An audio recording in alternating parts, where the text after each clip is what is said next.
TV38 Sports presents Boston Red Sox baseball, brought to you in part by your local Pepsi bottlers. Pepsi, a generation ahead. By New England Telephone. We're the one for you, New England. New England Telephone. By Budweiser, Beechwood aged for that clean, crisp taste. This Bud's for you. By the Bank of New England. Isn't it time you got more out of a bank than money? By the Massachusetts State Lottery. And by Citgo Superguard, the new generation of motor oils.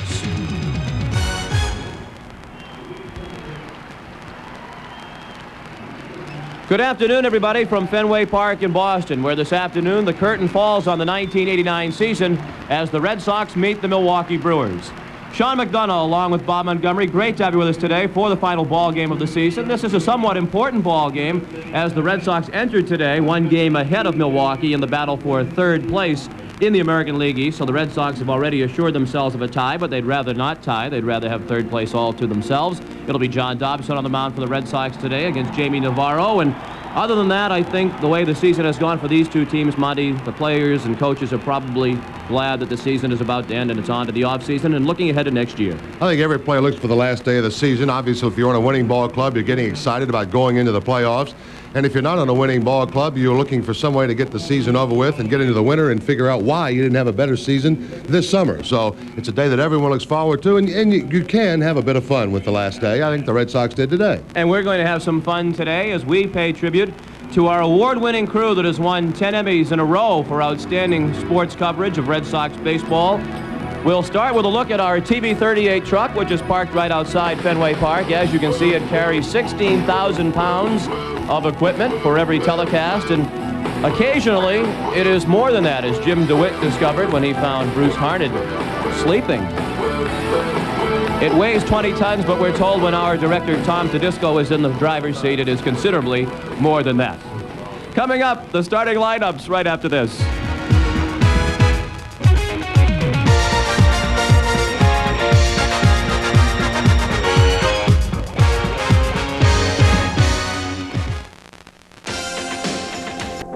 The starting lineups are brought to you by your New England Ford dealers, where quality dealers bring you low prices every day. Here's the starting lineup for the Milwaukee Brewers. Leading off in right field, Mike Felder. Bill Spires at shortstop. Paul Molitor at second base, batting third. Robin Yount hitting cleanup in center field. Greg Brock at first base, batting fifth. Gary Sheffield at third base, hitting sixth. Greg Vaughn is the left fielder, batting seventh. B.J. Surhoff, the catcher, hitting eighth. And the DH this afternoon is Terry Francona, batting ninth. It'll be Jamie Navarro on the mound for Milwaukee. For the Red Sox, Jody Reed is at third base with Wade Boggs still bothered by the flu. Marty Barrett at second base. Dwight Evans, the DH, batting third. Mike Greenwell hitting cleanup in left field. Nick Osaski at first base. Carlos Quintana in right field. Kevin Romine batting seventh in center field. Luis Rivera is the shortstop, and John Marzano is the catcher, batting ninth. It'll be John Dobson on the mound for the Red Sox. Just three umpires working today's season finale. Tim Welke will call the balls and strikes. Dan Morrison at first base and Mike Riley at third. Beautiful day at Fenway Park. Temperature in the high 60s, a breeze blowing out toward left center field, and the game is a bit late in getting started because the crowd has been watching for the last several minutes. A tribute to both Jim Rice and Bob Stanley. Videotape that was played on the center field scoreboard, and Bob Stanley came out of the dugout to acknowledge the standing ovation that he received. Red Sox are on the field, and now John Kiley will play, and Roger Benet will sing our national anthem. Broadway will sing our national anthem.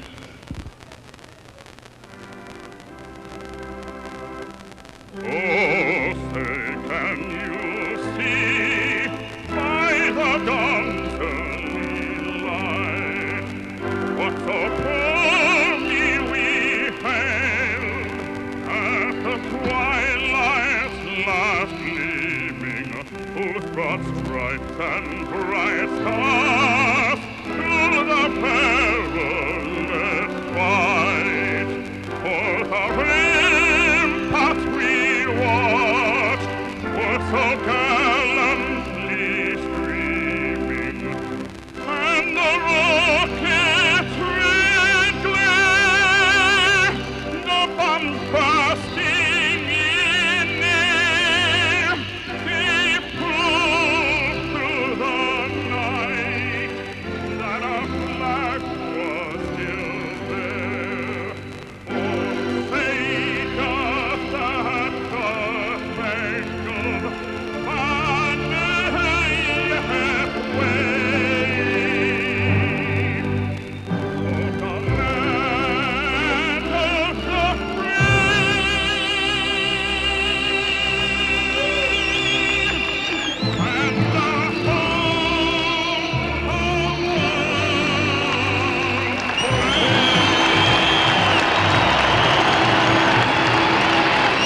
Nicely done.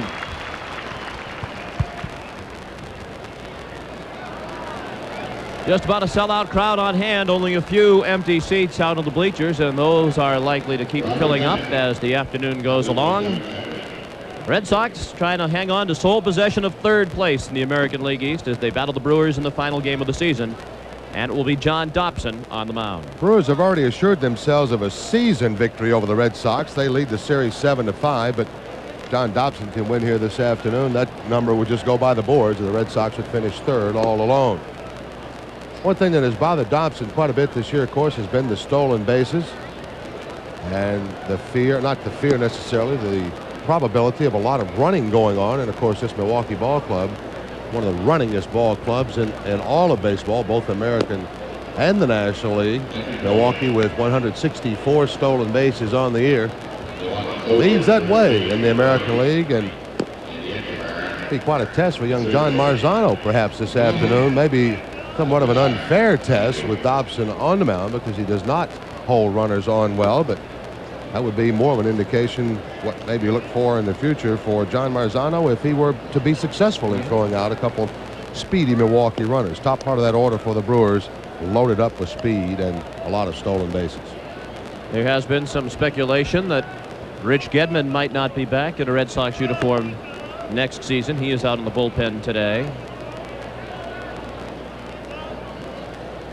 And the point you raised about John Marzano is an interesting one because although his numbers at Pawtucket this year weren't very impressive, in the games in which he has appeared since being recalled by the Red Sox in September, he's handled himself very well. Absolutely beautiful day at this ballpark here today. I don't know if you could find the best of artists to paint a better one. Doesn't feel like the season should be ending. No? Remember when the Brewers were in here a couple of seasons ago to close out the year, and Clemens pitched a shutout on the final day. It was 38 degrees at game time. It'll be considerably warmer than that today. Mike Felder set to lead off. He's the right fielder at 244, 3 homers, 23 RBI. Spires and Molitor to follow in the first. Milwaukee comes into the ball game with a record of 81-80. The Red Sox 82-79. And Dobson's first pitch of the afternoon is a called strike. Technician working today's game. 5'10", 168.2 pounds. And gains approximately 10 pounds courtesy of the gourmet cuisine in the Fenway press room. Jim DeWitt, one of the veteran technicians, I know he felt he gets preferential treatment from Don Mitchell working on the hair, and I believe that was Phil Adler with the shoe shine.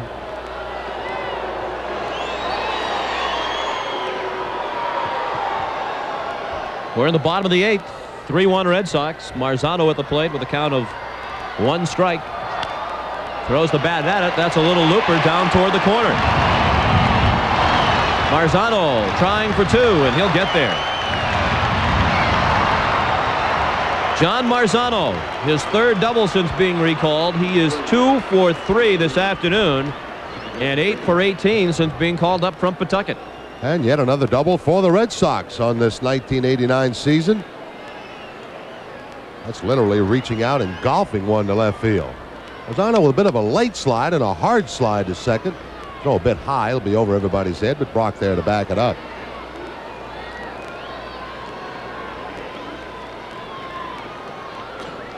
Navarro has now given up 6 hits. Krim and Fossas are again throwing in the bullpen. Tough to fault Navarro for that. It was a pretty good pitch. Marzano just went down after it and lobbed it over the third baseman Sheffield's head.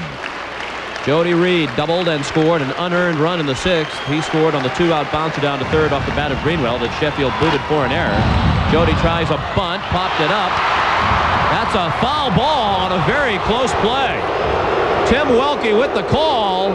Red Sox fans don't think so. And I'm not so sure from this vantage point it was a foul ball either. Welke hesitated before making the call. I don't think it was foul either. Looked like it was going to be a ball. It was going to hit someone in fair territory. Certainly not a good bunt. It's where the ball is now, not where the player is. Certainly well in fair territory there and fair there. That is a fair ball. And you can't fault that call on the fact that there are only 3 umpires, because when the ball's between home plate and the bag, it's the home plate umpire's call. So he was going to have to make that call whether there were 4 umpires here or not, and he didn't make the right one. And it wasn't a very good bunt, but it easily was going to be a base hit the way it worked out. It was going to get the job done, too. Certainly going to get Marzano over to third. It was a tough call. It was right along the line, but, well, he hesitated and then called it foul.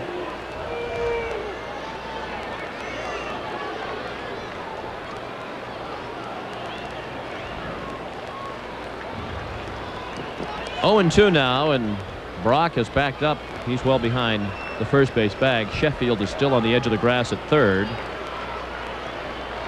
3-1 Red Sox. They're trying to add a run here in the bottom of the 8th.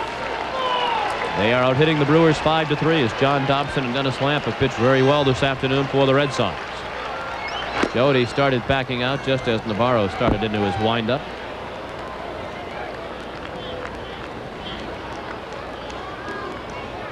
Sox Talk to follow on TV 38 only. We'll take your season-ending phone calls for Red Sox General Manager Lou Gorman. I was much more pleased with your camera work than I was with Mike Scioscia's color. I thought I was terrible. It's a very tough job, but I wasn't paying attention a couple of times. I should have let you two handle the commentary exclusively and just concentrate on the camera work. That'll get the job done. Reed got it to the right side, moving Marzano over to third with 1 out.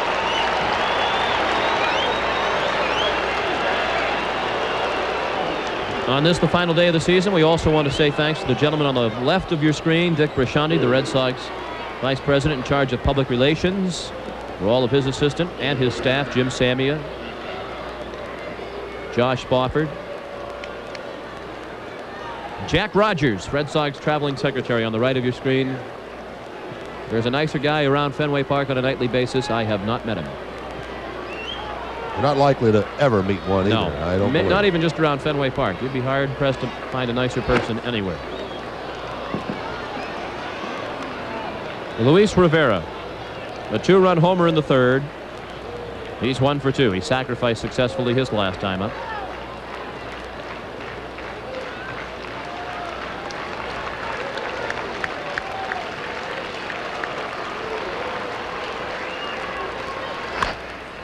Fair ball, and that'll bring in a run. 4-1 Red Sox as Marzano scores. A single for Luis Rivera as Felder was playing over toward the line. Luis 2 for 3, and he's driven in 3 of the 4 Boston runs in the ball game.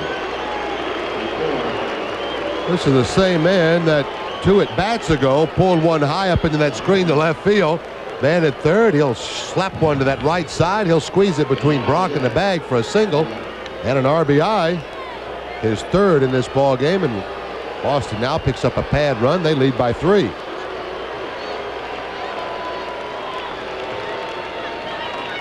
And Rivera's at first, still only 1 out in the inning. Not a loud noise in this inning. It was a looping double by Marzano, an opposite field single by Rivera, with the ground ball to second in between off the bat of Reed. But it's all added up to a run, and Evans has another chance to pick up his 100th RBI of the year.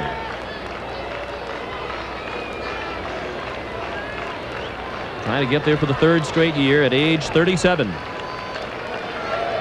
Evans 0 for 3 today. He's bounced to short, line to center, and popped to third.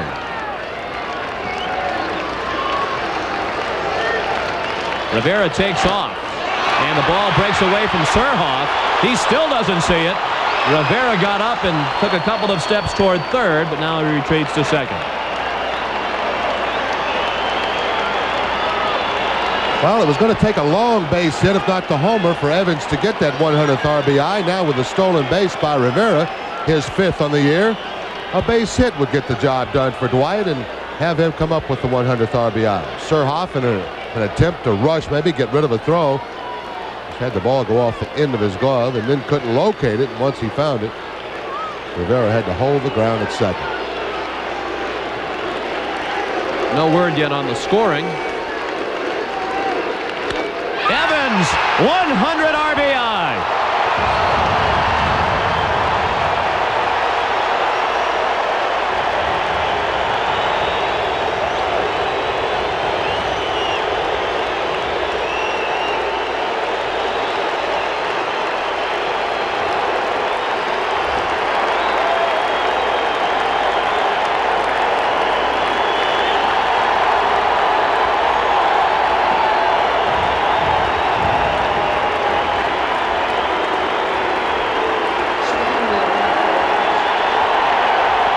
Evans leaves to a thunderous standing ovation. Jeff Stone runs for him. Fourth 100 RBI season of his career. Third in a row, the only major league player to do that over the last 3 years, and the second oldest player this century to have 100 RBI or more in 3 straight seasons. Only Babe Ruth did it at an older age than Dwight Evans. Evans 37. Ruth was 38 when he reached 100 RBI 8 straight seasons. And Evans does indeed just keep getting better with age. Pitching change for the Brewers. Fossas is on. The Red Sox lead 5-1. In relief of Navarro, and he's set to go to work. To Mike Greenwell as you look at the numbers for the Jamaica Plain native. Past Fossas, right to Spires. And that's a double play that ends the inning. Fossas comes on with 1 pitch, gets the Brewers out of further trouble. 2 runs in the inning, the highlight, the 100th RBI of the season for Dwight Evans. He reaches that mark for the 3rd straight year. And if you're scoring, Luis Rivera was credited with a stolen base on the ball that got away from Surhoff as Rivera was on the way to second.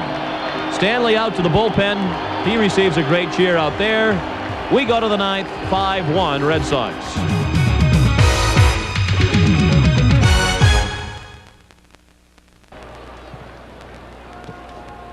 Back at Fenway and going to the 9th, 5-1 Red Sox. Lamp delivers the first pitch, a strike to Felder. Felder's 0 for 3. During the break between innings, Bob Stanley went out to the bullpen. The crowd out in the bleachers has been chanting, "We want Bob, we want Bob." Stanley broke a beach ball. Of course, he's been famous for that over the last few years, having some fun with the bleacher fans. And he's now been signing balls out there for the fans.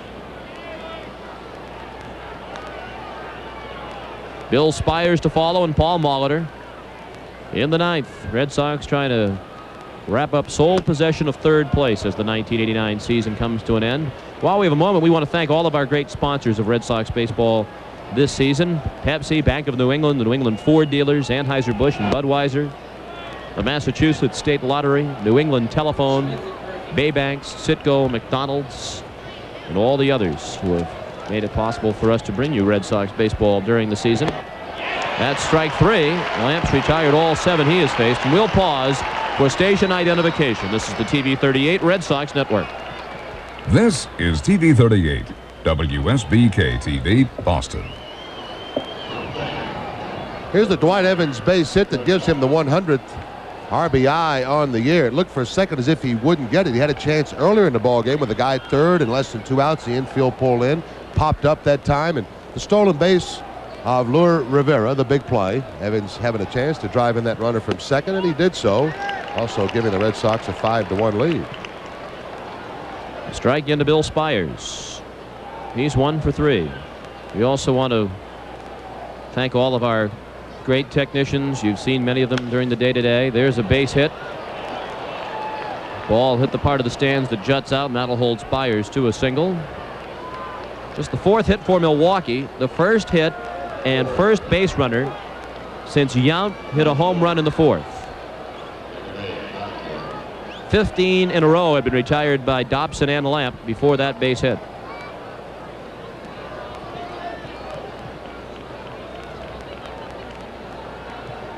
Paul Molitor, 0 for 3.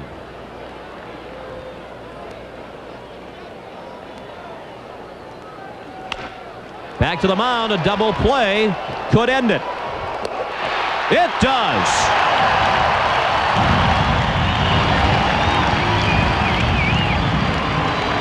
Dennis Lamp, 3 shutout innings of relief, and Joe Morgan's club finishes what for the most part has been a long and difficult season on a positive note.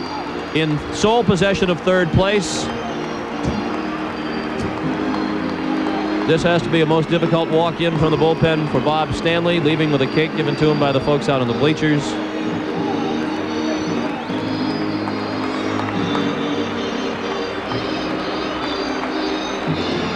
Red Sox finished the season at 83-79, 4 games over 500, and in sole possession of third place.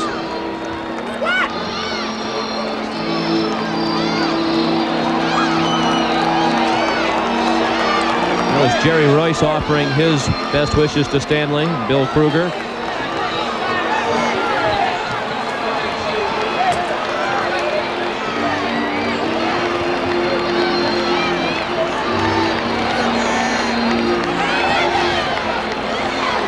Will this be the last game in a Red Sox uniform for Nick Osaski?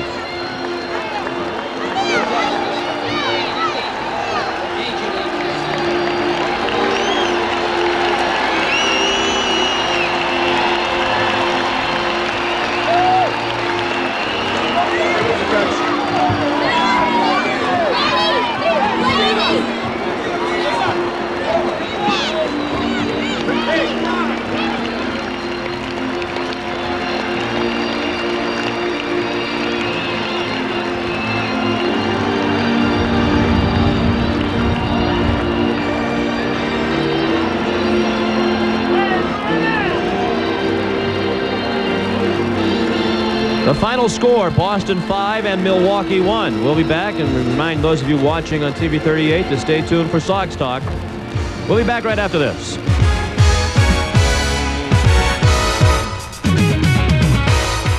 Home run this afternoon, and Margaret Donovan is a winner in the TV 38 Pepsi Home Run Sweepstakes. She wins 2 tickets to a Red Sox home game and 4 cases of Pepsi, a generation ahead. Once again, TV 38 and Pepsi would like to thank all the Red Sox fans who entered this year's TV 38 Pepsi Home Run Sweepstakes. Congratulations to all our winners. Hope we can do it all again in 1990. The totals for this afternoon's ball game for the Red Sox: 5 runs, 8 hits, and no errors. They left 2 men on base. For the Milwaukee Brewers, 1 run on 4 hits and 1 error. They also left 2 men on base. John Dobson, the winner, as he pitched 6 very strong innings, allowing just 3 hits. John finishes the year at 12-8. Dennis Lamp saved it as second. Jamie Navarro, kind of a tough loss. He didn't pitch all that badly, and his record 7-8 to finish out the year. 33,027 the attendance. The Red Sox set an all-time home attendance record this season, drawing 2,510,000 fans and change. And the time of the ball game, you will notice, 1 hour and 50 minutes, the fastest game in the major leagues this year.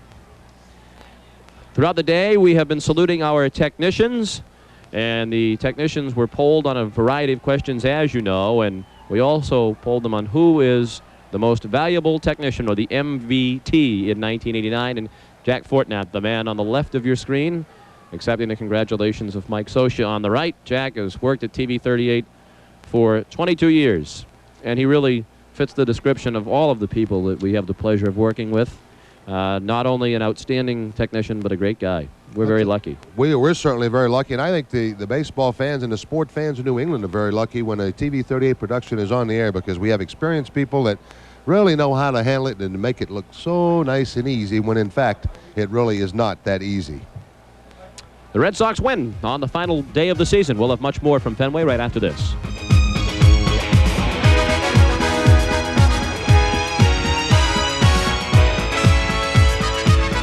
Again, the final score of this afternoon's ball game: the Red Sox 5 and the Brewers 1. The Red Sox finish out the season by taking 3 out of 4 from Milwaukee, and the Red Sox, in doing so, clinched sole possession of third place. They finished the season at 83 and 79. Really came on in a hurry toward the end of the season. I think a disappointing season for the most part of the year, but a strong finish. A strong finish and some pretty good memories. It gives them something on a very positive note to go to spring training with. There are some gaps, some big holes that need to be filled up by the front office personnel over the course of the wintertime. I don't know if they can make enough trades to fill up all those holes and gaps. It may mean that they'll have to go to the free agency. If that's the case, then I think they're ready to do that. I think their statement for a long time, or their practice for a long time, was not to get involved in that once again, but they may be they may be forced into it once again, because they do have to do some things. And the decision of Nick Osaski may well help them make that decision on which pattern they'll stay on and what practice they'll follow for the future, and certainly the near future.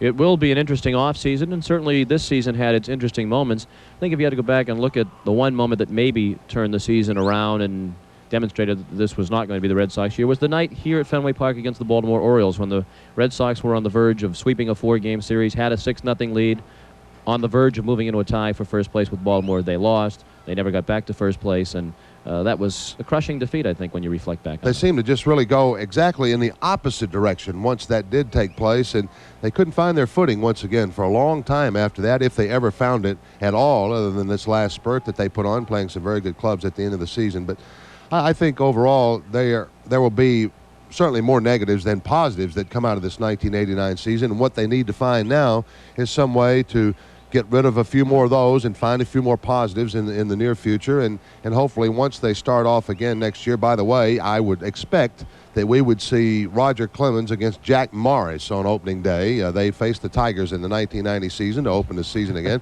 So maybe Dwight Evans will be all set for first pitch of the game, although he won't be leading off there. But I think they'll have some areas that they'll have certainly some concern with, and hopefully they'll be able to get them plugged up and start on the right track and stay on the right track. And as always, great working with you. I enjoyed it. Learned a lot about broadcasting this summer, and I think some people in New England may have learned a little bit more about baseball. At least we hope so. And we look forward to much more of the same next season. And thanks to all of you along our other network stations who will be leaving us now as we head for Sox Talk on TV 38. It's been our pleasure having you with us all season long. The Red Sox finished the season in third place. The final score of this afternoon's game, the Red Sox 5 and the Milwaukee Brewers 1. This is the TV 38 Red Sox Network. On Friday night, Louis Rivera earned our Budweiser Player of the Game with his glove. Well, this afternoon, he earns that award once again, the Budweiser Player of the Game, as Louis Rivera. This afternoon, it was on the offensive side of the ball. He was 2 for 3, 3 RBI, 2 of them coming on his 5th homer of the season. He scored a couple of runs, one of them marking the 100th RBI of Dwight Evans for 3 straight years. Congratulations to Anheuser-Busch. And Louis, this Bud's for you. Boston Red Sox baseball has been brought to you in part by your New England Dodge dealers, where the new spirit shows. By your local Pepsi bottlers, Pepsi, a generation ahead. By the Massachusetts State Lottery. By the Bank of New England. Isn't it time you got more out of a bank than money? By Budweiser, Beechwood aged for that clean, crisp taste. This Bud's for you. By New England Telephone. We're the one for you, New England. New England Telephone. And by McDonald's, where it's always a good time for the great taste. Again, a sincere thank you to all of you for joining us here at TV 38 this season for Boston Red Sox baseball.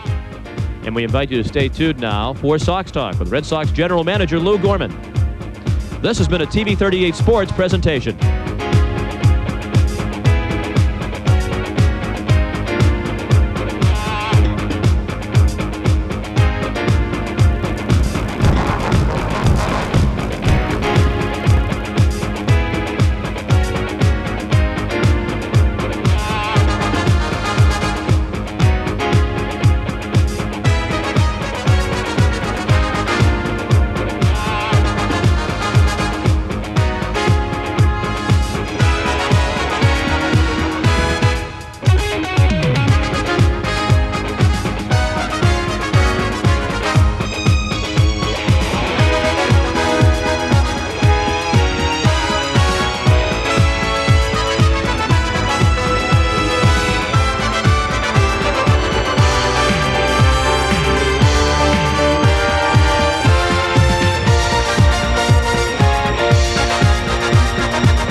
Welcome back to Fenway Park as the Red Sox have finished the 1989 season with a victory over the Milwaukee Brewers. The final score this afternoon, Boston 5, Milwaukee 1. The Red Sox end the season in sole possession of third place in the American League East with a record of 83 and 79. I'm Sean McDonough. Welcome to the final edition of Sox Talk for this 1989 season here on TV 38. It's great to have you with us, and there's Rich Gedman walking with his son on what is now the solitude of the field here at Fenway Park.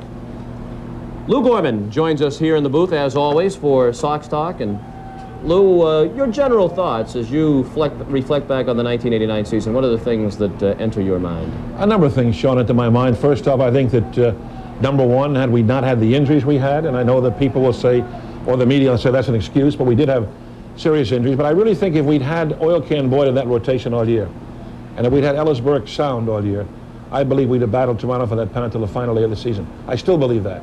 No question in my mind. The injuries hurt us, and that was a major factor. And those were two critical injuries. Losing Oil Can in the rotation, we never were able to replace him. We'd lost Hurst a year ago. Now to lose him, that really hurt. Losing Burks for 2.5 months of the season was a major factor, I think, in the way we played at a certain point in the season. Beyond that, there were some pluses. Dennis Lamp had an outstanding season for us. Was just outstanding in every aspect for us. Some of the other players who were actually going to be backup players, like Roman and Rivera and Heap and Cerrone, did a magnificent job filling in for us. Those were pluses in it. But I really believe that I'm disappointed we didn't play better than we did. You can look back on the season and pick out 4 or 5 games we should have won, we didn't. Had we won those games, we'd have been in first place or tied or a half game out right now. So that the year could have been a much better year than it was. But I do believe injuries affected us overall. But, you know, you have to live with injuries, and we just didn't. Looking ahead at the ball club, I think that the nucleus of this ball club is still good and solid. We've got to fine-tune it in certain areas. We need depth in the pitching. Got to get a catcher. I think the fact that Gedman didn't have a good year hurt a bit. I know Richie tried, but just didn't do it. So we need to improve the catching and add depth to the pitching, and I think that if we can do that, this ball club can come back and contend next year. 617-931-1038 is the telephone number if you want to speak with Lou Gorman. And Lou has just covered a lot of ground there, so he has certainly given you food for thought if you want to ask a question or follow up on something that Lou just said. Certainly the end of the season was quite positive. These final home games, a lot of milestones achieved. Evans achieved another one today, reaching the 100 RBI mark, and all of those things were positive.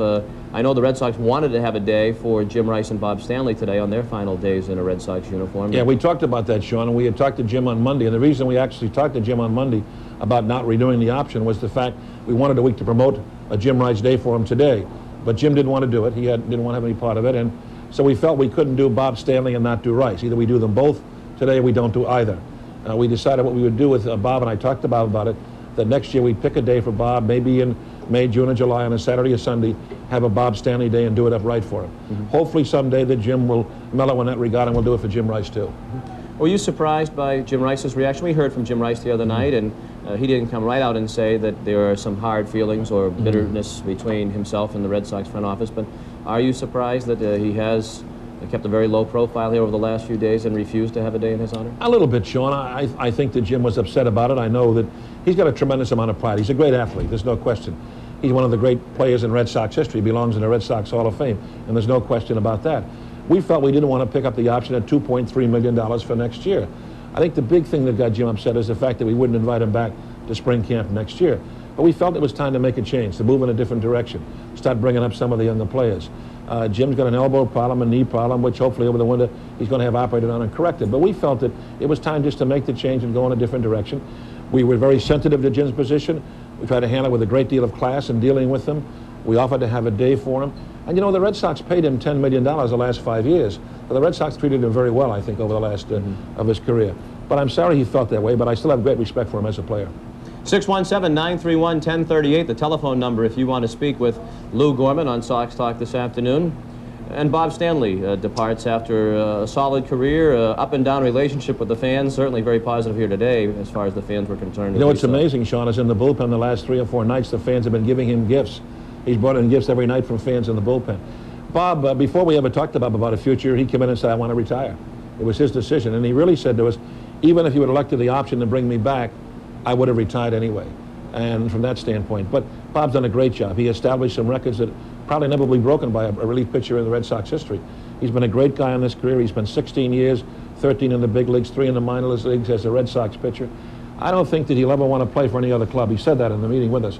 He would never play for any other club but the Red Sox. So we're going to miss him. He's been a great guy and a great competitor. He's going to live in this area, and I'm sure we'll see him a lot in Fenway Park in the years to come, but he's done a great job. We'll miss him. Set to go to your telephone calls now at 617-931-1038. Anthony Beatty in Linfield, you're first on Sox Talk.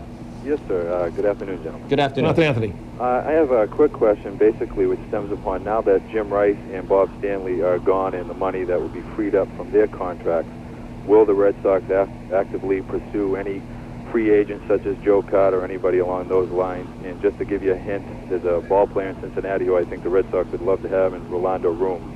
I think he's the next Joe Carter. Well, first off, Carter's not a free agent. Carter's still under contract to the Cleveland Indians for 1 more year, so he's not available anyway as a free agent. Whether they trade him or not, I don't know. As far as free agents, yes, anybody out there that I think can really impact upon this club. And I think our first need is depth in pitching and depth in catching. That's our primary goal right now. If there's someone out there that can impact in that area, I certainly will recommend we go after him. Mm-hmm. Anything else on your mind? How about Orlando Rooms, the name you mentioned? I don't believe they'd trade him. I mean, I don't think they're the player of that skill and that talent that they would trade. Mm-hmm. And if they did trade him, they'd probably want 2 frontline starting pitchers to give, which we don't have to give. Mm-hmm. And would it also be fair to say, Lou, that where the feeling in Cincinnati is you picked their pocket on the Osaski trade, and there has been some speculation that people in the front office there might be in trouble in part because of that trade. It's tougher to do business with a team like that the next time around? Well, I never look at a trade that way. I mean, I can look back on trades over my career in baseball we've made where I think we've come out way on the long end as opposed to the short end, but you never look back that way and look at it.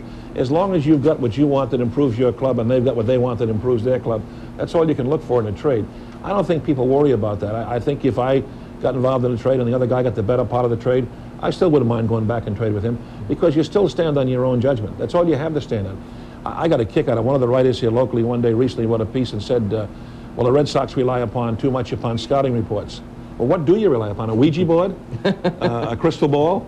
Obviously you rely upon scouting reports. That's what you've got to deal with. And I'd still stand on our scouting reports, either my judgment or our scout judgment to make the trade. I don't worry about whether you got the better or better. As long as you fill the needs on your ball club and help your ball club, that's what's important.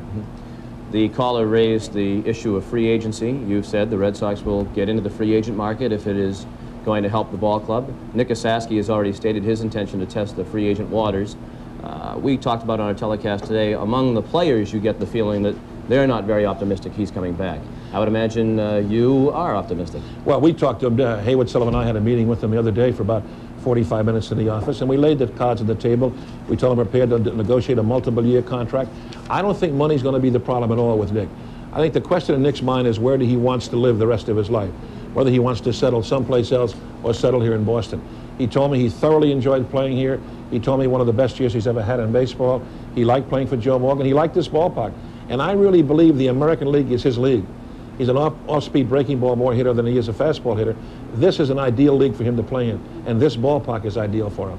It's going to be a question of really convincing him and his family where they want to spend their life and where they want to play. Is it going to be a question of money? Is it going to be problems in the clubhouse with the press about it? There's no bearing on it at all. It's merely a question of where he wants for his lifestyle with his family for the rest of his life.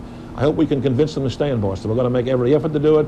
If the money's there, we'll match the money, whatever the money might be. It's really a question of getting him to decide he wants to stay in Boston. And I really believe this is the best ballpark for him to play his career in. Well, do you get the sense in talking to him along those lines that he enjoys living here, that his family's happy here? Because we've read an awful lot about the fact that he's from Georgia. The Atlanta Braves have said they're going to enter the free agent market as well. Obviously, he'd be a likely target for them, and I'm sure he'll receive offers from other teams with the kind of season that he has had. But given the fact that he is from the Atlanta area, and you've said that you think that that's a priority for him, where he's going to live, does that make it a bit dubious as far as you're concerned? I think it makes it difficult. It makes it a great deal like the Hearst situation a year ago, where Hearst and his family wanted to live in San Diego. That was the reason basically they moved. So there is that factor. We certainly can't put a gun in his head and say stay. Obviously we can't do that. We've just got to convince him that the lifestyle here in this area is as good as any place in the world, and then match the money and we can get him signed. I got a feeling that in talking with Nick, and I have over the past 3 or 4 months, either he or his agent, that Nick is still torn as to where he wants to go. And we'll keep at it and do everything we can to possibly keep him here. Anything that can be done to keep him here, we'll do. We have to cross our fingers and see what happens. What will the timetable be? I know he can't file, I guess, for free agency till after the World Series is over, and then what happens? He has the right to file when the World Series is over and 15 days thereafter. They must declare themselves. Let's say the World Series ends on the 22nd or 23rd of October. They've got 15 days from that point on to declare themselves a free agent. In that period, once he does, then other clubs can talk to him. Of course, we can keep talking to him too. We're going to keep contact with him and his agent, keep in contact with him as much as we possibly can, put numbers down when they want numbers to put on the board, offer him a multiple-year contract, which we're prepared to do right now, and just keep at him and see what we can do to convince him to stay in this area. But it's going to be more, not a question of the money part of it or anything, just a question of where he wants to live with his family. Back to the phone calls now. Heidi in Medway. You're on TV 38. Hi. Hi, Heidi. I was just wondering if they're going to trade Rich Gedman. Because I really hope they don't, because I think he's a great player. Rich Gedman, his future. Rich Gedman, a very difficult decision to make on Rich. Rich Gedman, I've been his biggest booster all year long. I kept hoping he would turn things around. He went into spring camp, had a good spring season, but just never got going. He just hasn't played well for the past 3 years. He's had injuries which have affected him. He had the thumb operation, he had the broken foot. All those things interfered over the past 3 years. But I really believe he needs a change of scenery. I just think that he has to go someplace else and try and start all over again. I think in this environment it's going to be very tough for him to do that. So we got a tough decision to make regarding his future. Thank you very much for the call, Heidi. Along the same lines, too, I would imagine there's a salary consideration there. He's paid handsomely more than $1 million, and you, in this difficult age of economic times in baseball, that has to factor in. You can't cut a player, I believe it's more than 20%. 20%, Sean, right. Without releasing him. Right. And 20% and 30% over a 2-year period.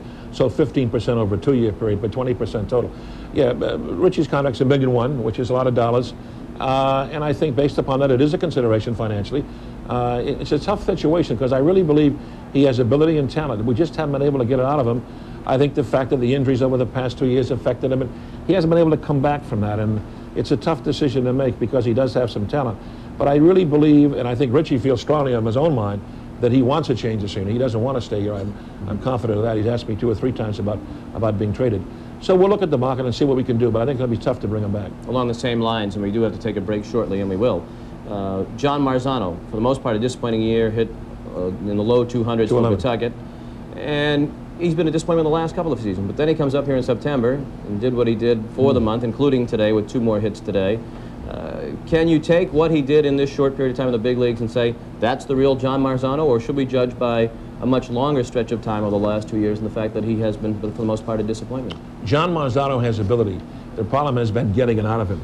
I think a year ago he disappointed when he got sent back. I thought when he came up that first time he felt he was a big leaguer and established himself, which he hadn't. He was only here a short time. When he gets sent back down, disappointed, he dragged around. He really didn't put 100% into it. I think when he started this year, he got off to a very slow start, struggled a bit, and never seemed to turn it around.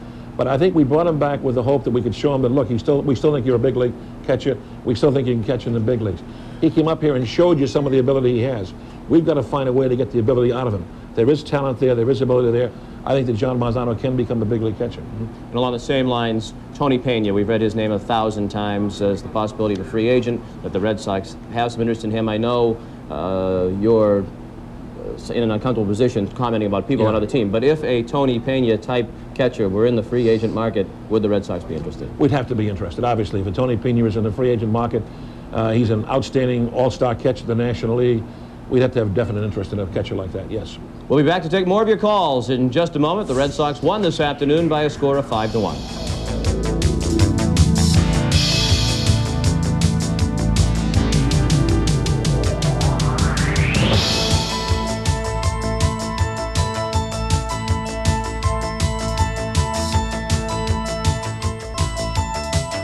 Good. The 1989 season is in the record books. The regular season is. Still the playoffs and World Series to come. Welcome back to Sox Talk, everybody. Following this afternoon's 5-1 Red Sox victory over the Milwaukee Brewers, the Red Sox finish up in sole possession of 3rd place in the American League East with a record of 83-79. And speaking of the postseason, which is all that there is left of this season now for Major League Baseball, give us your picks. I pick that Oakland's going to beat Toronto, and I believe that the Giants will beat the Cubs. I pick Oakland to win the World Championship.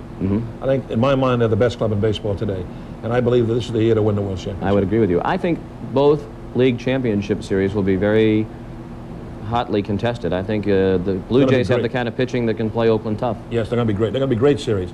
I think the Cubs against the Giants will be an emotional series and a big one. I think Toronto against Oakland will be a great series also. They should be maybe even better than the World Series, I don't know, but they'll be great playoffs. And I think the Cubs' victory was one of the great surprises of baseball this year. It certainly did a great was. job, yeah. And the Orioles would have been even that much a bigger fantastic. surprise. I think Frank Robinson, Roland Heeman deserve a world of credit for the year they've had. That was fantastic. To turn that ball club around from 33 or 4 games out into a contending club to lose on the next to last day of the season. It was a remarkable accomplishment. And I didn't believe the club could stay there. I kept saying it all year. I didn't believe their offense, but every day someone came forward to do the job for them. It was a remarkable year for them and for the Cubs also. Now, do you think what they did was a fluke? And I would say, based on the way they sustained it all season long, it wasn't a fluke. But I'm wondering from the standpoint of a general manager now, if I'm the general manager, say, of the Philadelphia Phillies or the Detroit Tigers or a team like that, should I be thinking, if I make 3 or 4 really quick changes, keep a few veterans, dump some big salaries, try some rookies, give them a chance, I might be able to win my division next season as the Orioles did, or is that something you think we won't see happen again for a long time? I don't think you're going to see it happen again, Sean. I mean, those things happen once in a great while. The chemistry had to be right. Everything had to come together. All the pieces had to fall together for them, which they did. I just don't believe, if you looked at the Baltimore club again today and said, you think they could win the Eastern Division again next year, I'm not sure they could. No. But you don't know. But I got to believe that what they did was remarkable. But to repeat again next year, I think would be tough to do it. And I think there'll be a team that conceivably might be on the fringe of even competing, because they had a lot of people who seemed to overachieve all season long. I think they have also some young people like Greg Olson, who looks like the real thing. But you wonder if guys like Tettleton and Ballard and players like that can do Well, you what look they at did guys that, like Finley, who came along, and Randy Belligan, who's been a long-time AAA player, Dave Johnson, a long-time AAA pitcher, Kevin Hickey, long-time AAA pitcher, that they could ever come back and do the same thing again. I just don't believe they can, but you got to give them credit for what they accomplished this year. It was a remarkable accomplishment for them. Back to the phone calls now. Jerry Garrison in Ledyard, Connecticut. You're on TV 38. Hi, good afternoon. Hi, Jerry. Hi. I'm not calling about a question or anything. I just want to say how disappointed and almost sick I am about what happened to Jim Rice, because I think he couldn't have been a more loyal player than you had since probably Yastrzemski. And so, okay. I hear so much from, back in the past, back to Bruce Hurst, about loyalty. Well, what about your loyalty? Our loyalty was very good, man. We paid him very well over the years that he's been here. We paid him $10 million the last 5 years. He's been a great player, but every player reaches a point in their career where if he can't perform, you have to make a decision. He has an elbow problem, a knee problem. He didn't have the best year this year because of the injuries, and we just felt it was time to make a change. Every player at some point, as age gets up with you, begins to regress a bit, and you have to make a decision regarding him. We've been very loyal to him and very fair to him, and he's been paid very well while he's been here. Jerry, if I might ask you a question, assuming that you were running the Red Sox, and given the way things have gone over the last couple of seasons for Jim Rice, particularly this year, would you bring him back next season and pay him $2.4 million? Well, I think once I've known, that he had these problems, and they were serious problems, I would at least give him a chance. Yes, I would. No doubt about it. Well, that would be your decision. That wasn't ours. It would. Yeah. But we're very loyal to the players, man. We pay our players as well as anybody in baseball. I know you pay them well. I agree to that. But what I've heard more than anything and read in the papers more than anything is he's getting old. Well, so is Dwight Evans, but I don't see anybody saying anything about his age. But he had a great year, man. He drove in 100 runs. He hit over 20 home runs. He hit 285. That's a completely different year. He performed on the field. Baseball is a business where the players have to perform. That's what they're paid for. And they're paid very well to perform. And different players, I think, Jerry, you will admit, age differently. What Nolan Ryan is doing at age 42 isn't necessarily what Roger Clemens will do at age 42, even though they've both been great players for a long time. Yeah, I thought of that too. Okay. Well, I know that there are many fans out there, Jerry, who share your opinion. So we appreciate you raising the point, and we appreciate the call. Okay, thank you. Doug Collins in Lynn, Massachusetts. You're next on TV 38. Hi. Hi, Doug. Yeah, Doug. Hi. With Jim Rice and Bob Stanley gone, I'm wondering if you think they'll be inducted into the Hall of Fame? I don't think that Bob Stanley will. I think that he certainly belongs to the Red Sox Hall of Fame. I'm not sure he'd make the National Hall of Fame. I think Jim Rice is very close to being considered for that, yeah. I think one of the criteria has been 400 home runs, which Jim is only short by, 16 or 18 home runs of being in that category. He's had 8 All-Star years. He's had some great credentials. I think Jim Rice is a consideration for the Hall of Fame, yes. Certainly he will be considered. And what do you think, Lou, about his chances for catching on with the team next year? I think that what Jim will do is have the operations over the winter on the knee and the leg, and I think if he feels fine and he's okay, I think that someone will give him a chance to bring him in camp and take a look at him. Doug, thanks very much for the call. Chris Farley in Albany, New York. You're next on TV 38. Hello, Sean. Hi, Chris. How are you today? Fine, how are you? Good, I feel great. I've been trying to get through all season on Sunday games at home, and I just feel good that I was able to get through today. Well, we know that it's very tough to get through. We're glad you did. I got a couple of questions and a comment. The first thing I wanted to ask Lou was, now with Stanley and Rice gone, being that they were with the organization better part of a decade, would there be a place in the organization for either player once their playing days are officially over?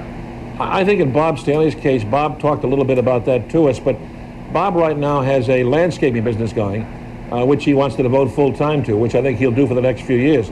Maybe someday when he gets tired of doing that, he might want to come back to the game in some capacity, and certainly we'd have to take that decision at that time. I think in Jim Rice's case right now, Jim wants to play. I don't know Jim Rice's feeling. I have a feeling that Jim doesn't want to be involved in coaching or managing or teaching. I don't know that. But maybe someday he might change his mind and want to do that. And certainly if he did, we would certainly entertain him coming to us at that time also. Okay, Lou, and the other question I had is, what kind of a commitment is Boston ready to go as far as re-entering the free agent market? You talked briefly before about getting a couple of pitchers and definitely the catcher, but is Boston at the point again where they'd be willing to shell out the $1 million, the $2 million a year for an impact player that could put them over the top? I think we proved that year after year. Our payroll's the third highest in baseball. There's no question about money. Money has never been a factor with the Red Sox ball club. They're willing to pay and pay well if it's the right player that can help the ball club. If there is a player in that free agent draft who can impact our ball club and fill a great need, yes, we'll consider doing it. Thank you very much. The only other thing I wanted to say, Lou, is that you talked about chemistry a minute ago. We get the Globe and the Herald here in Albany, and I just wanted to say that 24 calves for 24 players isn't really going to help the chemistry. Could you just comment on that? Yeah, that's a lot of baloney. Pure and simple. That's overplayed, overstated, and overplayed by the media. There isn't that many problems on the ball club that exist. They'll make it appear that there is. We had a few disgruntled guys. We had a few guys that popped off, which is normal when a club is not winning or they get frustrated.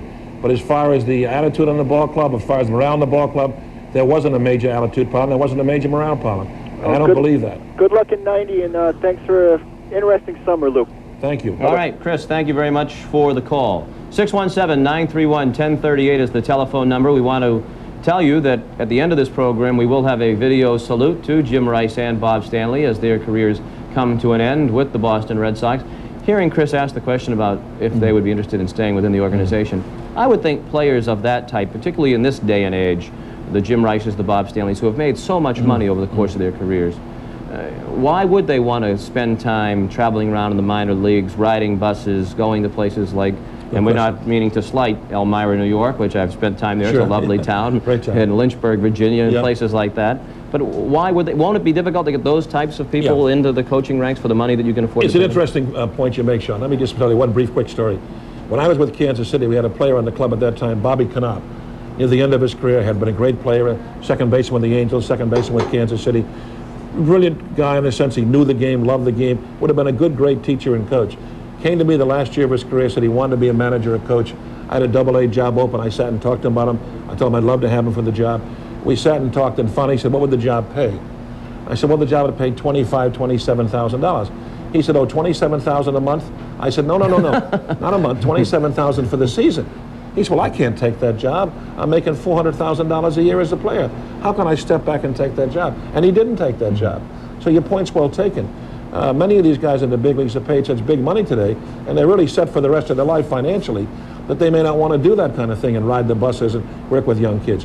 But some guys do, and thank God we have the guys that are willing to do it. 617-931-1038 is the telephone number. We'll take more of your calls for Lou Gorman right after this.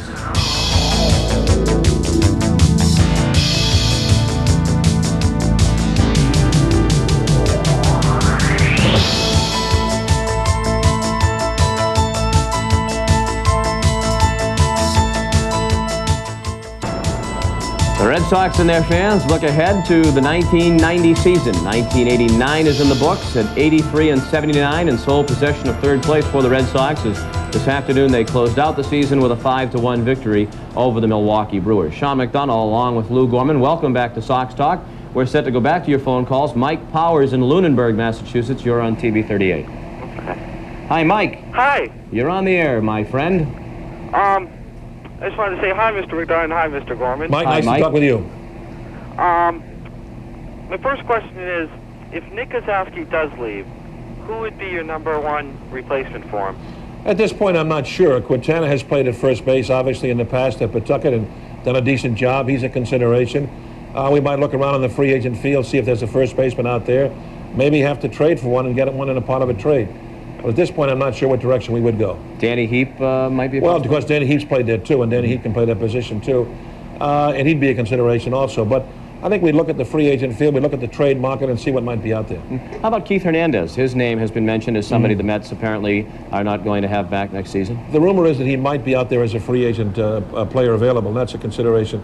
I know Keith well from my Mets days, and so that's a consideration. But we'll look and see, and Quintana has played there before. As you pointed out, Heap has played it, and we'll just look around and make our decision based upon the fact that if we don't sign Nick, and we'll make every attempt to do that, but if we don't, then we'll look at the entire field and make a decision.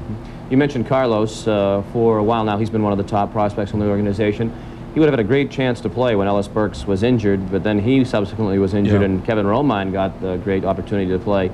Is this, therefore, a tough year to judge what Carlos Quintana can do at the major league level because it wasn't really much of a look at him? Yeah, I think so, Sean. I think that you really didn't see the real Carlos Quintana. We talked about that in the manager-coaches meeting. They had some questions about his defensive skill. He really, when he was up here, played a little bit defensively, really never let himself go. At Pawtucket, he played with abandonment, played center field very, very well, played right field well, hit the ball well. He didn't quite do it up here, but I think you haven't seen the real Quintana yet. I think it's still to come. He's got a chance one day to be a good hitter, I think, and a pretty good player. Brian Corcoran in Franklin, New Hampshire. You're on TV 38. Yes, thanks, Sean and Lou. Hi, Brian. Hi, Brian. I was wondering, San Diego is looking to trade Santiago. I was wondering if the Red Sox would be interested in getting him. Yes, they're looking to trade a catcher, and they're both excellent catchers, but they want 2 frontline pitchers. If we gave them 2 frontline pitchers to get a catcher, we wouldn't have much pitching depth to play next year. So we couldn't possibly make that trade. Okay. Thank you, Brian. Thank you. Let's move along. Joe Canada, I believe, in Wallingford, Connecticut. You're on TV 38. Yes, hi. Hi, Joe. Joe, you're on the air, my friend. Yeah, Sean, Lou. Hi, yes, Joe. How you doing? Fine. Good. I realized that the Boston Red Sox have recently released Jim Rice. Uh-huh. And I hear that he's supposed to be having a knee operation at the end of the season. Now, if he decides to come back, do you think he'd be able to catch on in the outfield with any team in the National League? It's possible. Jim has a problem with his elbow and his knee, which will both be operated on this winter. I think Jim feels in his mind he can still play, and I'm sure he's going to try and hook on with somebody, and we certainly wish him the best of luck.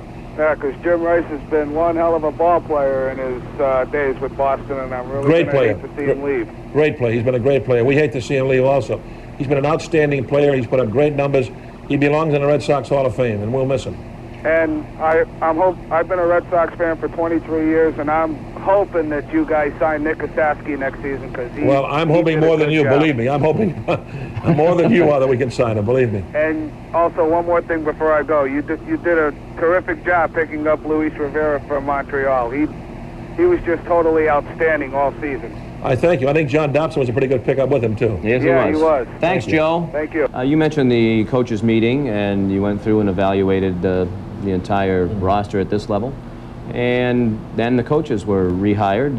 Well, actually, we shouldn't say they've been rehired, but they're all going to be offered contracts. Come back, right? Was there ever much question? I know Joe Morgan had said all along he wanted to have the coaching staff back. Joe and I sat and spent probably an hour and a half, went over each coach one by one, weaknesses and strengths, talked about them. We talked about a number of things and things that we can do to improve the situation. But Joe was very firm right from the beginning. He felt there was a good coaching staff. He liked working with them. He wanted all of them back next year. So we went pretty much with his desires in that regard. But we talked about many things and maybe some ways to improve things in the clubhouse, improve the relationship, the whole thing. But Joe felt strongly, and I think that they did a good job too.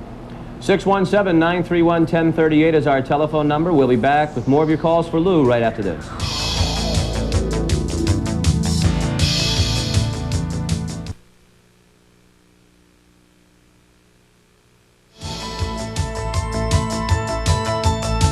Well, I think today I set the television industry back about 25 years when I ran the camera during the 7th inning of today's ball game as we saluted our technicians for the great work that they do all season long here. I got to say one thing, Sean. You will never have a career as a cameraman. I missed half the plays trying to follow it. You're in the position, the right position right now. It's tough, you know, and that's really the reason we did it. Sure it is. Because I think when people watch telecasts, sporting events on TV, it seems so easy. They take it for granted. You don't even notice the camera work after a while and the replays and things like that. And that's why I did it. And I was trying to do it well, and I proved it's not easy. It takes time and experience. Yeah. You got good technicians, but you're better off handling this one right here. Thanks. And there's no question about that. Dave Peters in Providence, Rhode Island. You're on Sox Talk. Hello, Dave. Yeah. Yes, You're Dave. on the air, Dave. Okay.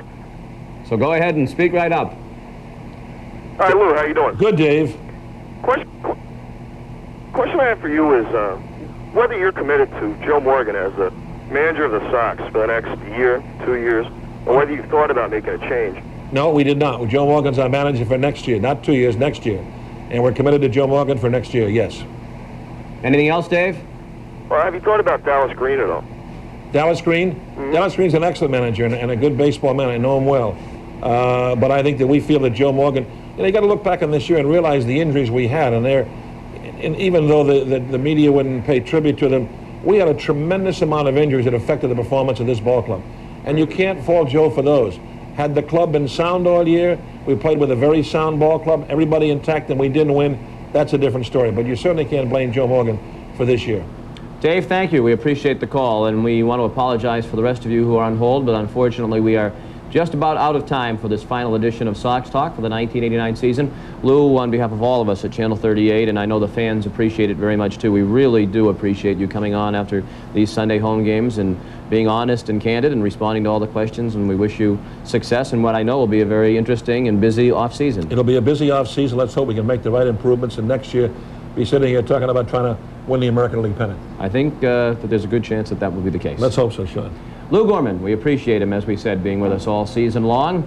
We leave you now for the 1989 season with a look back as a musical salute to the careers of Jim Rice and Bob Stanley. The Red Sox have finished the season at 83 and 79 in third place in the American League East. So long, everybody. All right.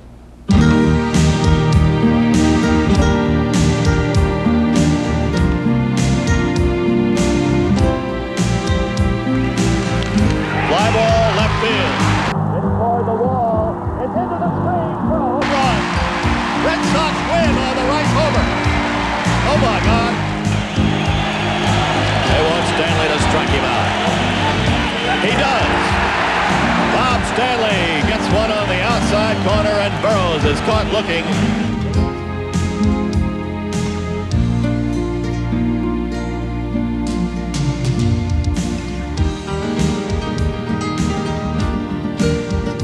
Into shallow left, and Rice has to come hard. Makes a diving catch for the out.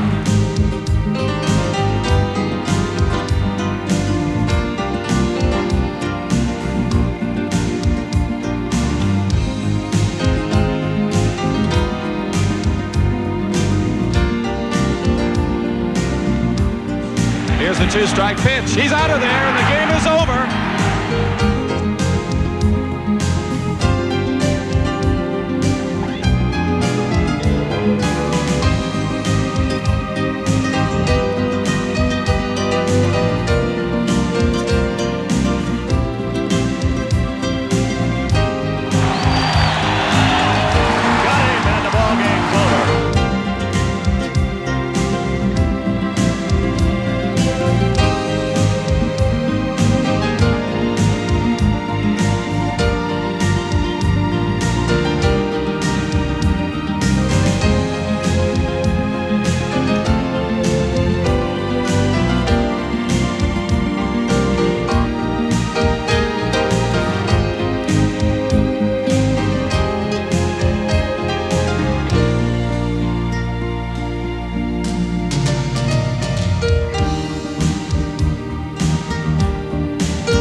This ball is kissed, and we're back to within a one-run deficit. High above the speakers.